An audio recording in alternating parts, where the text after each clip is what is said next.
Hello সবাই, কেমন আছেন? এই বছর আপনারা কি গাছ থেকে আম পেড়ে আম ভর্তা খাইছেন? আমি তো এই যে আমার মায়ের বাড়িতে এসেছি। আমার মায়ের বাড়িতে একটা আম গাছ আছে, আর এখানে অনেক আম ধরছে।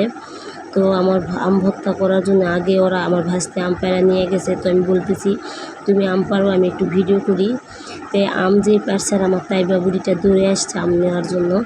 তো এই যে আমার মায়ের বাড়ি আপনাদের দেখাচ্ছি চারপাশটা কেমন। আমার মায়ের বাড়িটা সবাই কিন্তু কমেন্ট করে বলবেন। এই বাড়িতে কিন্তু অনেক ভালোবাসা, মায়া, মহব্বত জড়ানো আছে আমার। তো আমার মেয়ে আর আমার ভাস্তি দৌড় দিছে। ওই সাইডে হচ্ছে আমার ছোটো খালা বাড়ি, আমার বড় বোনের বাড়ি। তো ওরা ওইদিকে চলে গেল। তাই আমি ভাবতেছি আপনাদের চারপাশটা একটু দেখায়। দেখেন ধান আর ধান। তো সবাই মানে এটা একটা বিলের ভিতরে হঠাৎ করে সবাই বাড়িঘর করছে। তো চারপাশে ধানও আছে, বাড়িঘর আছে, ভালো লাগে। একদম শহরের পাশে, গ্রামের মতোই লাগে দেখতে, কিন্তু এটা কিন্তু একদম শহর।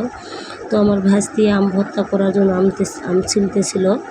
তো এই যে আমগুলো কিন্তু অনেক টক ছিল, আর পাকলে এই আমগুলো এত মিষ্টি।